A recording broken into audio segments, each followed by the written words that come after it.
오늘은 미래에셋대우의 리서치센터에서 선임연구위원으로 계신 김충현 위원님을 초대했습니다. 안녕하세요. 네, 안녕하세요. 네, 지금 담당이 첨단 의료기기네요. 네, 맞습니다. 네, 아무래도 이 분야는 그 글로벌 시장이 상당히 클 것 같은 그런 맞습니다. 생각이 드는데요. 네.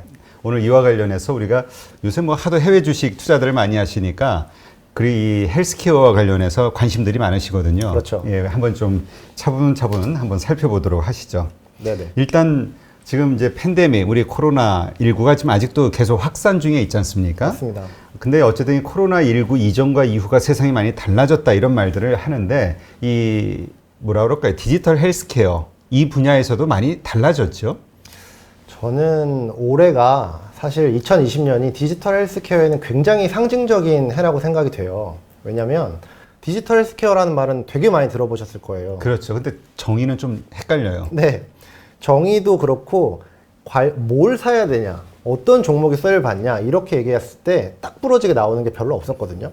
그런데 올해 같은 경우에는 이 글로벌 팬데믹이 오면서 우리나라에서 코로나 진단 키트가 엄청 부각이 됐던 것처럼 글로벌하게는 이런 원격 의료나 디지털 헬스케어가 굉장히 많이 부각이 됐습니다.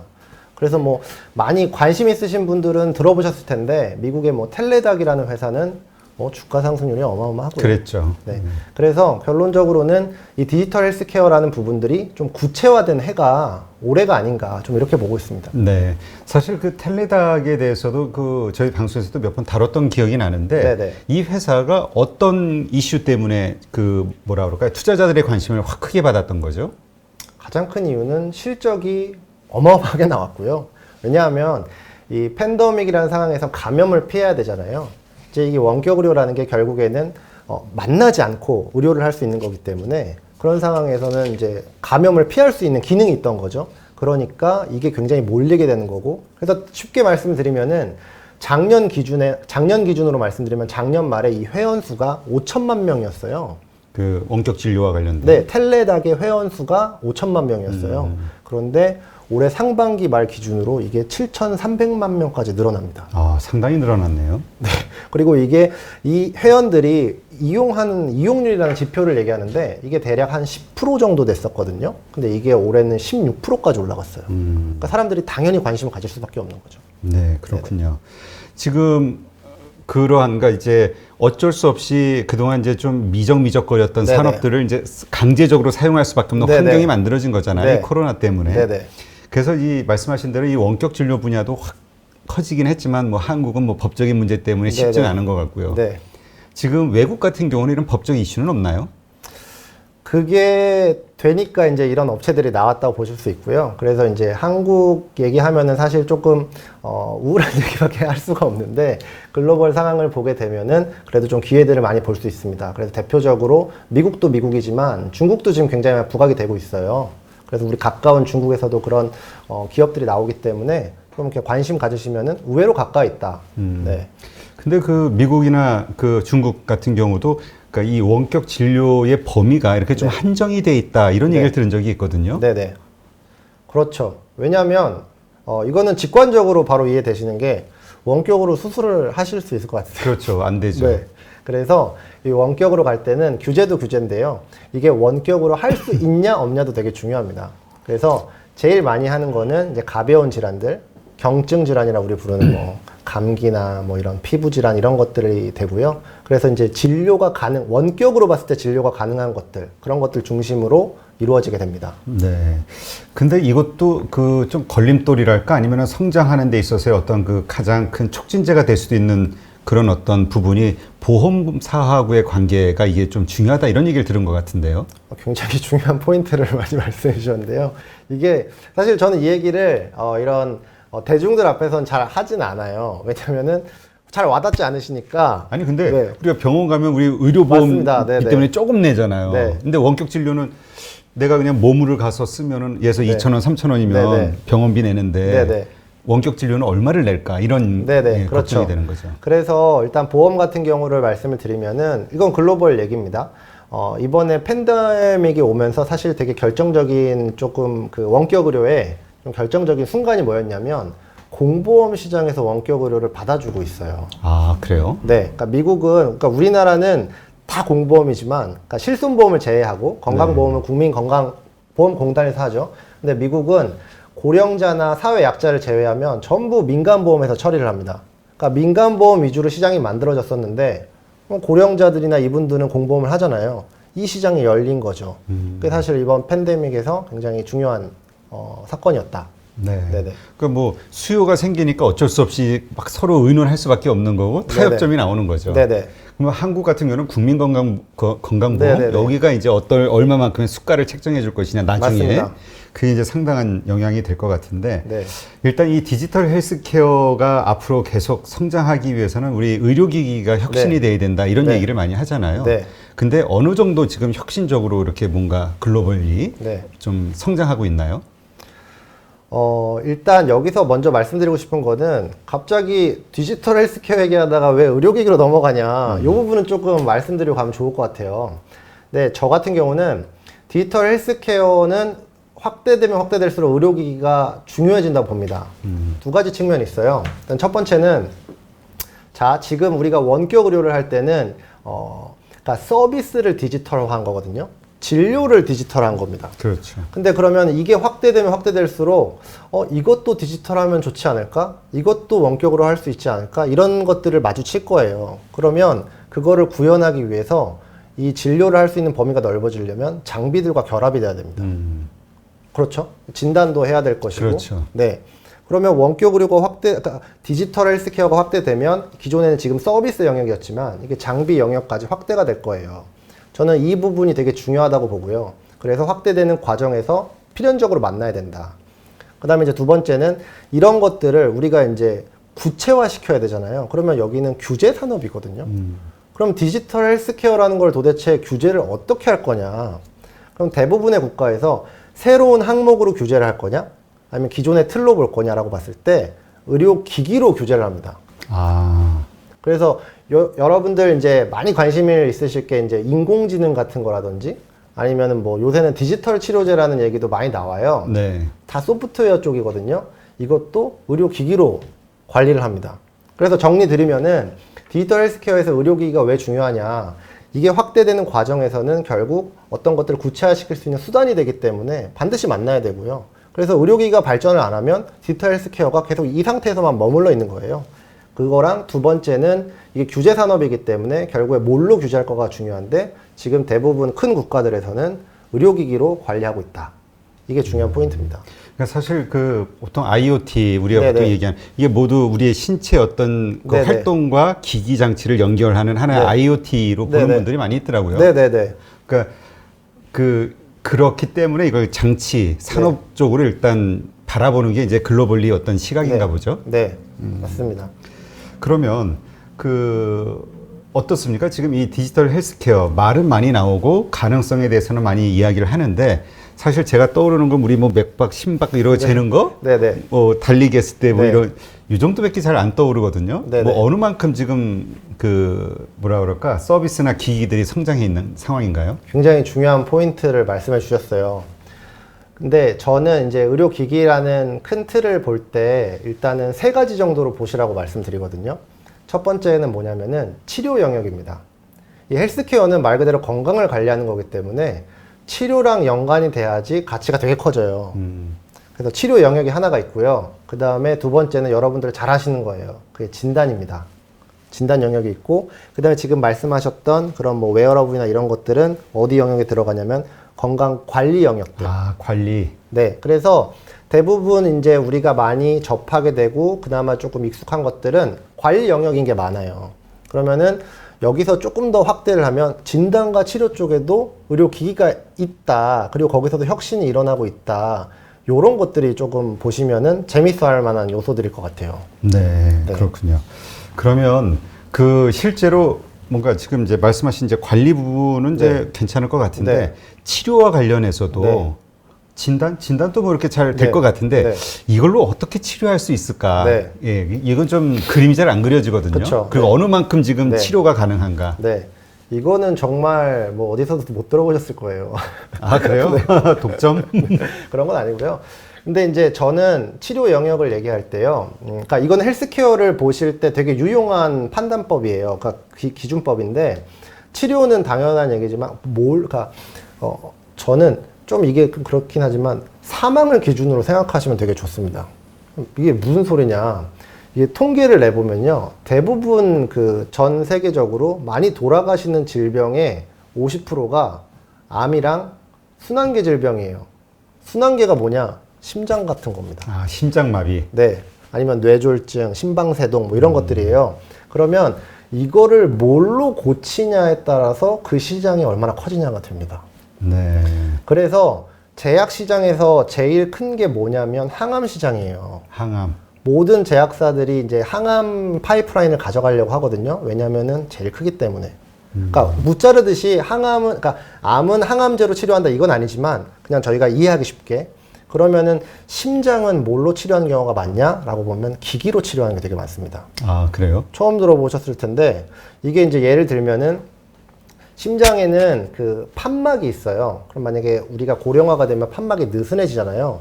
인공 판막이라는 게 있습니다. 아. 판막을 교체할 수도 있어요. 아니면 저희가 나이가 드시면 혈관이 좁아지잖아요. 혈관을 확장하는 스텐트.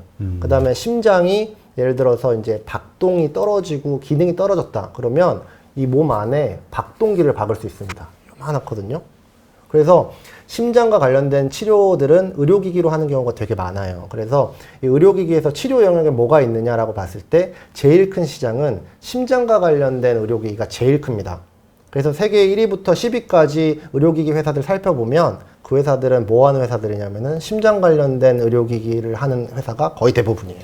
아, 그래요? 네. 그러면 지금 그러니까 실제로 현재 시점에서도 네. 아주 유용하게 네. 효과적으로 그걸 사용하고 있는 거네요, 그러면? 그렇죠. 시장이 굉장히 큽니다. 그러면 이제 아까 크게 나눠서 이제 치료 시장과 진단 시장과 관리 네. 시장 이렇게 네네. 나누셨는데 우리가 이제 투자자의 관점에서 그렇죠. 앞으로 더 뭔가 비약적으로 성장할 수 있는 분야, 네. 돈이 될 수 있는 분야가 어디라고 생각을 하세요? 저는 세 가지 다라고 보는데요. 너무 어려운데? 네.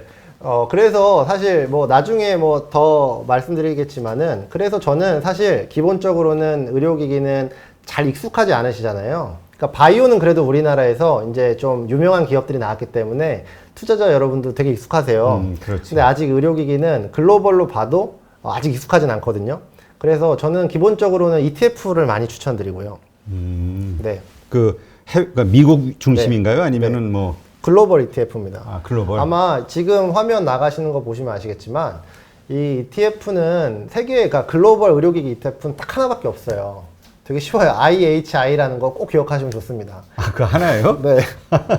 하나인데 정말 좋은 ETF예요. 요거는 그러니까 이거는 2006년에 나온 ETF인데 그냥 수익률 하나로 말씀드릴 수가 있거든요. 그리고 요 꼭지 지금 요 내려가 있는 부분이 있는데 여기가 어디냐면은 올해 3월입니다. 아. 팬데믹이 미국으로 퍼질 때예요. 엄청나게 빠졌었거든요. 근데 여기서 중요한 포인트가 뭐냐면은 거의 한두 달 만에 리커버리 하고 지금은 그때보다 더 높거든요. 그래서 하방 리스크에 굉장히 강하다. 네. 그러면 그거는 주로 어떤 회사들을 네. 많이 담아 있나요? ETF는 뭐 그 글로벌이라니까 뭐 여러 나라 네네. 것도 담겨 있을 것 같은데. 맞습니다. 제가 말씀드렸던 그 건강관리, 치료, 진단 관련된 회사들이 다 있고요. 그래서 세계에 거의 뭐 유수의 기업들이 다 들어가 있기 때문에 마치 이제 우리가 이제 잘 모르지만 산업에 투자하는 것 같은 효과가 나는 거죠. 그래서 아까 말씀드렸던 치료 영역에서는 심장 관련된 회사들이 굉장히 많이 들어가 있고요. 그리고 진단 업종에서는 뭐 사실 진단이 우리나라가 최근에 뭐 S사도 그렇고 굉장히 많이 성장을 했습니다만 글로벌 진단 회사들은 뭐 규모가 어마어마하거든요. 네. 그런 대형 진단 회사들도 들어가 있고요. 그래서 잘 익숙하지 않으실 때는 그런 거를 보시는 게 좋고요. 하긴 뭐 개별 기업 우리가 외국에 있는 기업 뭐 분석하고 그 네. 자료도 다 영어일 텐데 맞습니다. 쉽지 않죠. 맞습니다. 네. 이게 오히려 더 네. 아주 깔끔하고 그래서 이거를 보시다가 이 ETF 나랑 좀 맞는 것 같다. 왜냐면은 이게 저는 투자를 하실 때는 제일 중요한 건 투자 성향인 것 같아요. 리스크 감내 성향인 것 같아요. 그러니까 예를 들어서 나는 팍팍 튀는 게 좋다. 이건 잘 어울리진 않는 것 같아요. 근데 여기는 되게 하방이 강하면서 안정적으로 갈 수 있거든요. 참고로 배당도 많이 줍니다. 아, 그래요? 네. 아니 근데 보통 배당을 많이 준다는 거는 그 속해 있는 기업들이 수익을 잘 낸다는 얘기잖아요. 그렇죠. 근데 우리가 보통 알기로 디지털 헬스케어 이쪽은 네. 아직은 돈을 잘 못 벌고 계속 돈이 들어가야 되는 분야 아니야? 뭐 이런 생각을 하고 있는데요. 네, 맞습니다. 그래서 이제 그런 영역들은 건강관리 쪽은 아직 말씀하셨던 부분이 많고요. 물론 거기서도 나오곤 있습니다만, 근데 말씀드렸던 치료 영역이나 진단 영역 같은 회사들은 뭐 세계 1등 회사는 시총이 한 150억 달러 정도 됩니다. 이름이 어떻게 돼요? 메드트로닉이라는 회사고요. 메드트로닉. 네, 처음 들어보셨잖아요. 그렇죠. 네, 그래서 당연히 좋은 회사들, 좋은 혁신들, 좋은 기술도 많지만 처음에는 이제 ETF 같은 걸로 하시면서 여기에 이제 익숙해지시는 게 저는 되게 중요하다고 보고요. 그래서 이게 좀 나랑 맞다 그러면은 그때부터 이제 좀 개별 종목으로 접근하시면 굉장히 좋다. 일단 거기에 속해 있는 기업들 중심으로 이렇게 좀 스터디를 해나가면 되겠네요. 맞습니다. 네. 그래서 이거는 꼭 제가 이제 오늘 의료기기를 말씀드리지만 사실 요즘에 이제 방송 보시는 분들도 주식 투자에 관심 있으신 분들이 최근에 굉장히 많을 거예요. 그러면은 처음에 우리가 주린이라고 하죠. 예. 네. 이제 그런 분들은 어떻게 해야 되냐 했을 때 제일 좋은 방법이 종목을 뭘 선정할까? 요거는 어느 정도 좀 수준이 올라가셔야 되고요. 그래서 ETF를 이용하시는 방법이 굉장히 좋습니다. 근데 이제 그 ETF 투자를 이제 이런 특정 분야. 네. 근데 이제 우리가 보통 이 바이오, 네. 그다음에 뭐 헬스케어 네. 이쪽으로는 이제 좀 그래도 이제 네네. 감이 와 있단 말이에요. 네. 우리 뭐 제약회사라든가 네네. 뭐 이런 식으로 그림이 그려지는데 디지털 헬스케어 하면은 이제 약간 네네. 이게 뭘까? 네. 좀 거리감이 있는데 어쨌든 이 디지털 헬스케어 관련된 기업만 담은 그런 ETF가 그렇죠. 있다는 거군요. 네. 그래서 아까 말씀드렸던 ETF는 그런 것도 있지만 의료기기에 좀 더 특화되어 있고요. 그래서 디지털 헬스케어와 관련된 또 ETF도 있습니다. 그게 이제 EDOC라고 하는 ETF인데요. 그래서 지금 말씀드렸던 것처럼 잘 모르실 때는 이런 걸로 접근하시면은 나쁘지 않다. 네, 그렇군요. 네네. 근데 지금 성장 속도가 네. 우리가 보통 요새 화두가 뭐 5G니 뭐니 뭐 이런 거 많이 얘기하잖아요. 네. 엄청나게 기대가 된다. 네. 이 디지털 헬스케어의 어떤 비전, 네. 미래 성장성 이건 어느 정도 되나요? 일단 이게 어떤 식으로 지표로 말씀드리기는 쉽지는 않을 것 같은데 이제 아마 딱 직관적으로 와닿으실 만한 걸 말씀드리면은 이제 그 맥킨지라는 회사가 있습니다. 이제 글로벌 전략 컨설팅 펌인데요. 그 회사가 이번 팬데믹을 겪으면서 원격 의료랑 디지털 헬스가 부각이 될 거다. 그런데 이게 미국의 전체 진료의 한 20%까지 성장할 것 같다라는 전망을 내놨어요. 그러면 뭐 20%? 얼마 안 되네 그러겠지만 그게 약 2,500억 달러가 됩니다. 오, 엄청나네요. 미국만 얘기를 드린 거죠. 그러니까 이제 이 시장은 아까도 말씀드렸지만 요게 이제 원격 의료에서 디지털로 가고 그러면서 장비까지 건드리고 이런 식으로 성장이 되는데 이런 식으로 이제 커질 거라고 좀 많이 보시는 것 같아요. 네. 네. 지금 우리가 코로나가 아직 이 종료가 된 게 아니잖아요. 네네. 그럼 이 산업은 코로나가 조금 이 코로나 이 확산이 좀 더 길어질수록 혹은 네. 이게 뭐라 그럴까 치료제나 백신이 상당히 뒤에 나오는 네. 그런 상황일수록 이 산업에는 더 유리한 건가요? 그러니까, 맞습니다. 그러니까 뭔가 네. 치료제나 백신이 나오면 뭔가 좀 주가가 빠지거나 이럴 수 있는 상황인가요? 그거는 이제 우리가 전문 용어로 이제 케바케라고 하는데요. 이제 케이스 바이 케이스라고 하죠. 그게 케바케예요? 나 무슨 요 단어는 아주 멋있는데. 네.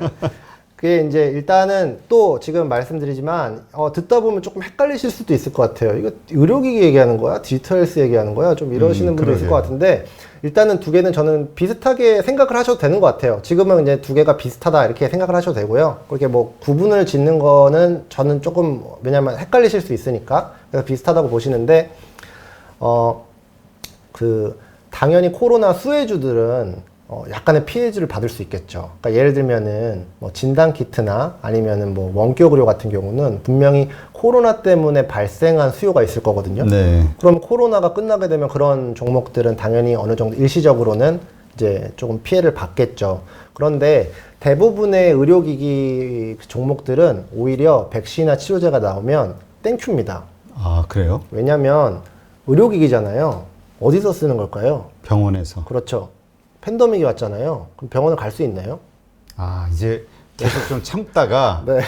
이제 병원 그러니까 자주 가겠네요. 백신이나 치료제가 나와서 코로나 이런 우리도 지금 3단계에서 1단계로 내려왔잖아요. 그러면 사람들이 이제 많이 움직일 수 있잖아요. 이런 겁니다. 그래서 오히려 지금 병원을 못 가서 아니면은 병원에서 코로나 진료와 관련 없는 거는 수술을 다 지연시키고 있어요. 그럼 코로나가 회복이 됐다? 땡큐인 거죠. 아, 네. 아, 근데 지금 말씀 들어보면서 이렇게 정리가 되는 게, 네. 그러니까 의료기기를 디지털 헬스케어에다 포함시키는 이유가 결국 이제 네.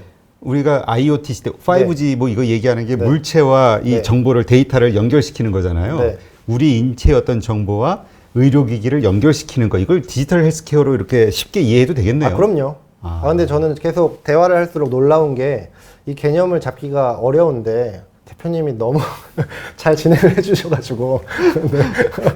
네. 아, 네. 네. 그 정말, 디지털 네. 헬스케어에 투자를 해야겠네요. 그럼 저는. 저 진짜 감탄을 계속 하고 있습니다. 이게 잘못했다가 산으로 가는 경우가 굉장히 많은데 잘 진행을 해주셔가지고 네. 제가 너무 감사드립니다. 네, 알겠습니다.